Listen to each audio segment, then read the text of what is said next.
बिस्मिल्लाहिर्रहमानिर्रहीम, अस्सलाम वालेकुम जी। मैं नजमुल हसन बाजवा हूँ। आज 22 मार्च है, जुम्मा मुबारक का दिन है और चार बड़ी खबरें हैं मेरे पास आपके साथ शेयर करने के लिए। सबसे बड़ी खबर तो यह है कि इमरान खान की रिहाई की बात हो रही है और इसी रमजान में हो रही है, बल्कि 25 रमजान से पहले पहले इमरान खान की रिहाई की बात की जा रही है, दावा किया जा रहा है। इससे पहले भी बहुत ज्यादा दावे किए गए हैं। मैंने हमेशा उनको इतना सीरियस नहीं लिया क्योंकि मुझे ये लगता है कि ये इतना आसान नहीं है। इमरान खान बजाते खुद 5 या 6 महीने बता रहे हैं कि तब तक मुझे बाहर लेके आ जाएगा, लेकिन इस दफा दावा जिस जानिब से हुआ है, जहां से हुआ है, वो कि नॉन सीरियस किस्म की चीज उनसे एक्सपेक्ट नहीं की जा सकती। बड़ा ही मुस्तनद दावा है, बड़ा ही मुस्तनद, क्रेडिबल। क्या वाकई फिर इमरान खान बाहर आने जा रहे हैं और किसकी जानिब से यह दावा किया गया? यह सबसे पहली खबर है जो मैंने आपके साथ शेयर करनी है। दूसरी खबर, शायद आफरीदी साहब की अकल ठिकाने आ गई है।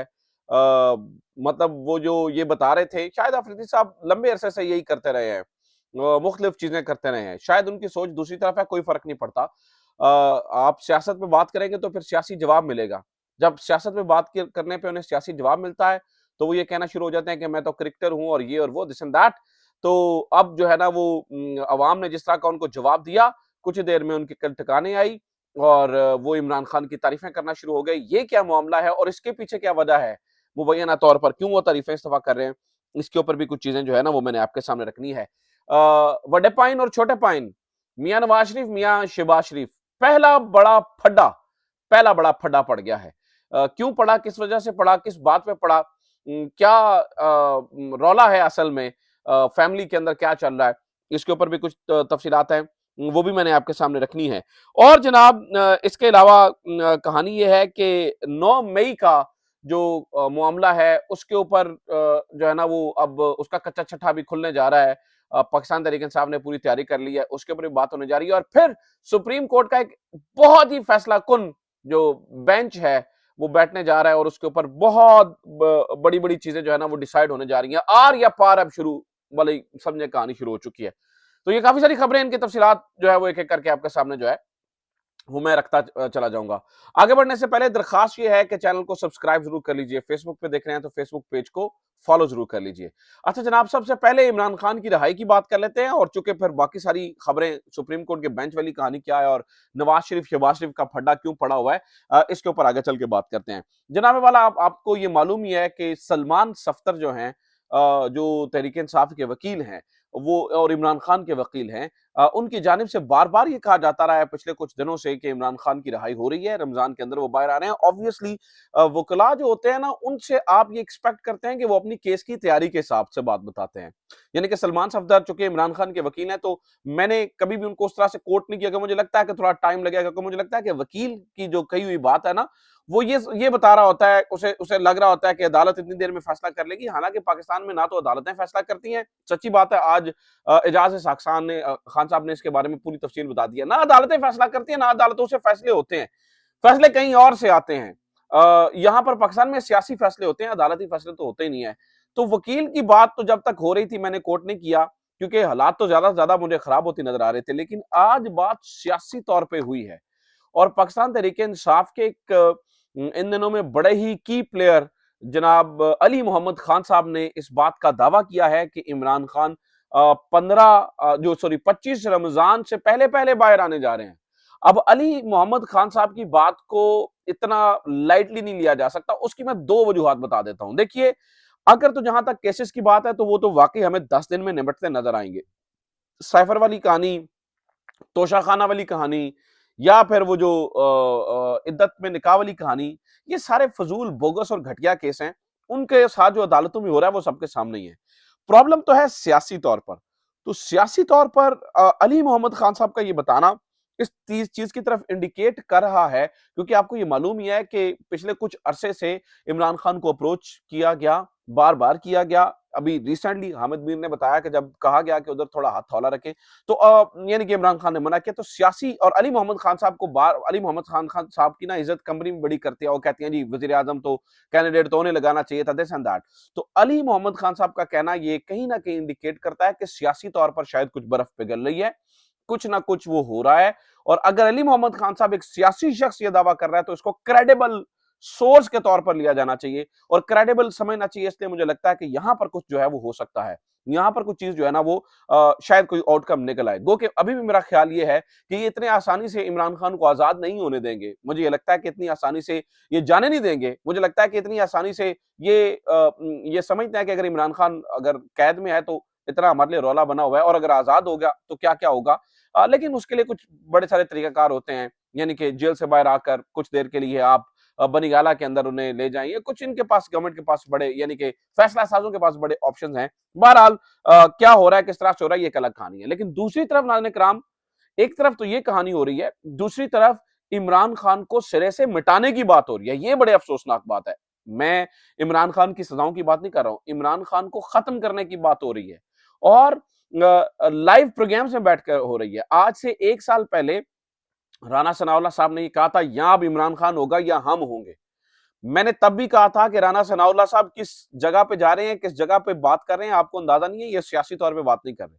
अब हबीब अकरम साहब के प्रोग्राम में राणा सनाउल्लाह साहब ने बैठे हुए इस बात को दोहराया। उन्होंने कहा जी कंसेंसस की हम बात कर रहे हैं लेकिन इमरान खान के साथ नहीं, यानी कि इमरान खान के होते हुए फिर यानी ये क्लियर किया हबीब अकरम साहब ने कि जो आप बात कर रहे हैं, यानी ये इमरान खान नहीं होगा, तो वो तो आप उसको कह रहे हैं कि खत्म, इमरान खान को खत्म करने की बात, ये क्लियर किया हबीब अकरम साहब ने।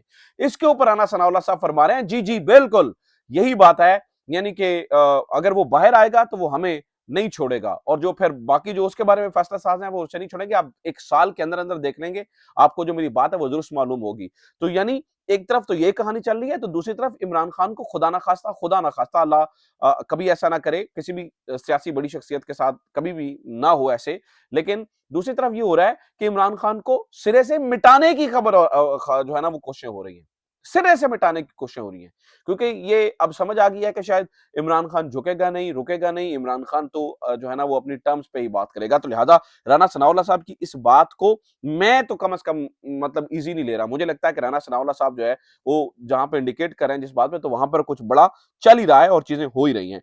अच्छा जनाब, अब सुन लीजिए कहानी दोनों भाइयों के दरमियान।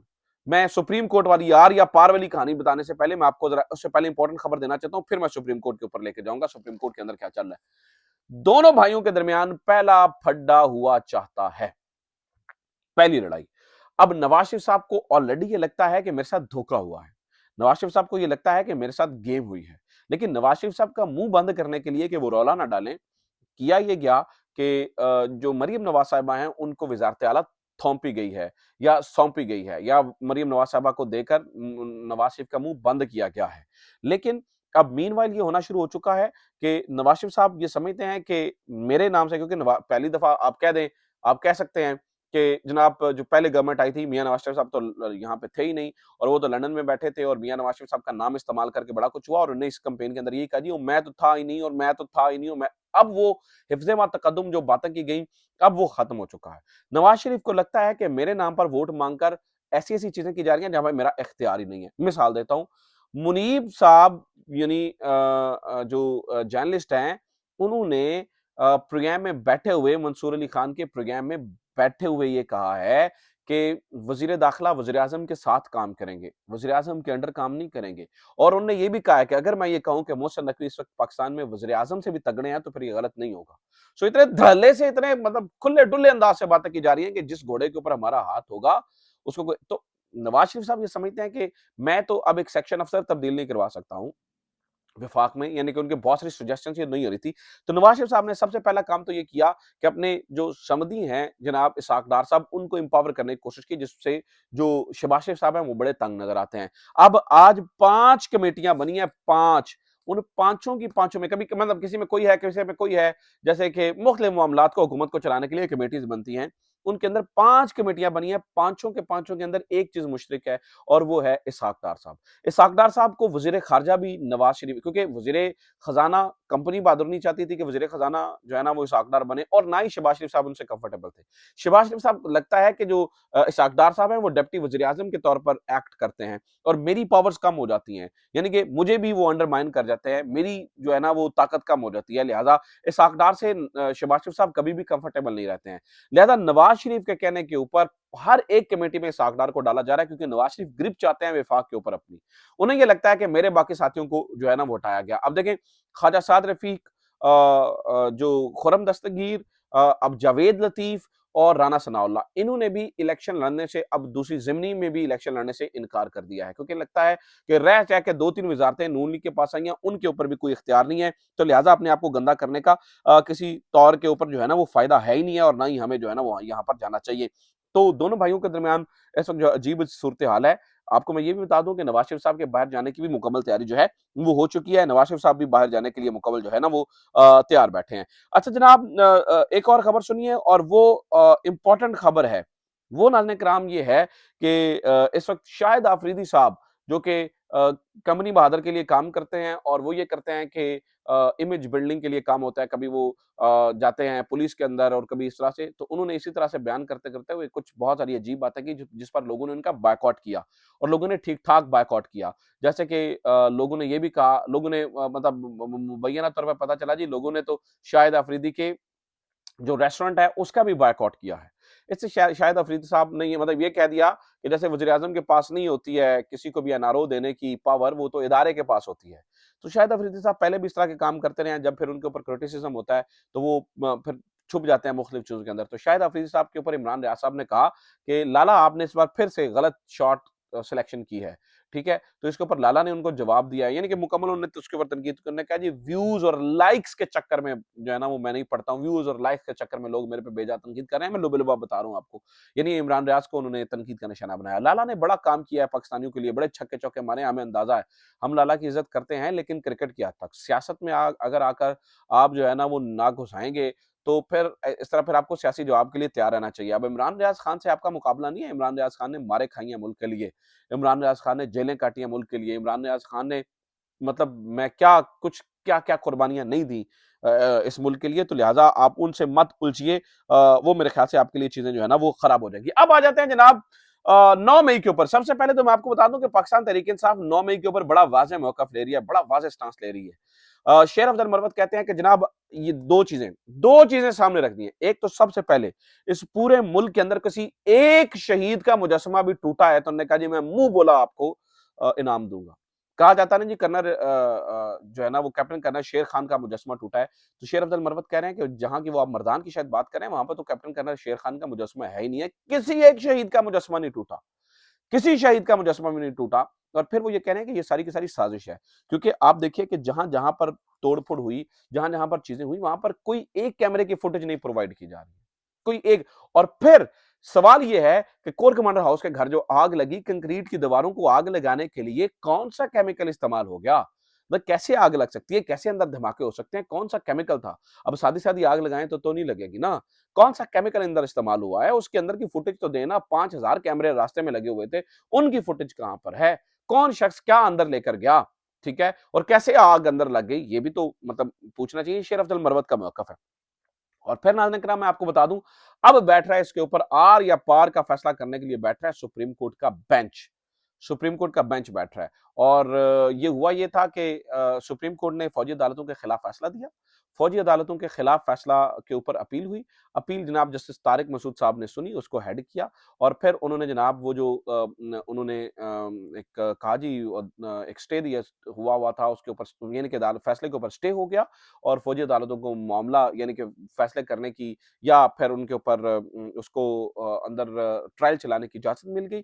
अब वो मामला लटका हुआ था। अब नाज़रीन-ए-किराम वो मामला ये है कि दोबारा रिज़्यूम हो चुका है, और अब उसके ऊपर जो है ना वो फैसले हो रहे हैं। जस्टिस अमीनुद्दीन खान साहब की सरबराही में जो है वो अब ये बेंच बैठ चुका है, जिसमें हसन असर रिज़वी हैं, मोहम्मद अली मज़हर भी हैं, जिसमें और भी जजेस हैं, लेकिन सीनियर जजेस को उस तरह से शामिल नहीं किया गया है। जस्टिस जमाल मंदोखिल को शामिल नहीं किया गया है, जस्टिस अतर मिनल्लाह को शामिल नहीं किया गया है। जस्टिस मंसूर अली शाह तो ऑलरेडी पहले जो है ना वो हट चुके हैं, ठीक है? इस पे वो अपने कपड़े गंदे ही नहीं करना चाहते, तो ये एक कहानी और चीज़ है, और तरफ जो है वो जाती जा रही है। इमरान खान की वीडियो कॉल को लेकर जनाब ये कहा जा रहा है जी इमरान खान से वीडियो कॉल नहीं करवाई जाती, वो जेल मैनुअल के मुताबिक नहीं है। तो जो कोर्ट लखपत में हो रहा है, जहाँ पर मरियम नवाज़ साहिबा जाकर तस्वीरें और वीडियोज़ बनवा रही हैं, वो मेरे ख्याल से फिर कानून की खिलाफवर्जी कर रही हैं, यानी कि इस मुल्क के अंदर नाज़रीन-ए-किराम जैसा निज़ाम चल रहा है, वो आपके सामने ही है, और पूरी चीज़ें जो है ना वो जो कुछ हो रहा है वो आपके सामने ही हो रहा है। अच्छा, आखिरी खबर सुन लीजिए, वो ये है कि जनाब इस वक़्त पौधे चलाने की एक मुहिम लगाने की एक मुहिम चल रही है, और उसके ऊपर बड़ी तनकीद भी हो रही है। मरीम नवाज़ साहिबा कारपेट के ऊपर खड़े होकर पौधा लगा रही हैं। मुझे ये लगता है कि ठीक है, कारपेट के ऊपर पौधा लगाने से उनके ऊपर इतनी तनकीद नहीं होनी चाहिए, क्योंकि और उनके ऊपर तनकीद करने के लिए बहुत सारी चीज़ें मौजूद हैं। मरीम नवाज़ साहिबा जिस तरह से टिकटॉक के मुताबिक गवर्नमेंट चला रही हैं और उन्हें लगता है कि अवाम बुद्धू और बेवकूफ़ है, तो उसके ऊपर तनकीद करनी चाहिए। हाँ, इसके ऊपर भी होना चाहिए, पॉज़िटिव क्रिटिसिज़्म होना चाहिए, ये कोई तरीक़ाकार है नहीं है, दुरुस्त नहीं है इस तरह से करना, चाहे वो कोई भी करे। लेकिन मरीम नवाज़ साहिबा को लगता है कि जो टिकटॉक के ऊपर ही गवर्नमेंट चल जाएगी, इमरान खान बनने की जो है ना वो उनकी नाकाम कोशिश है, लेकिन ऐसा होगा नहीं। उम्मीद करता हूँ ये वीडियो आपके लिए इन्फॉर्मेटिव रही होगी। अपना ख्याल रखिए। खुदा हाफ़िज़। पाकिस्तान ज़िंदाबाद।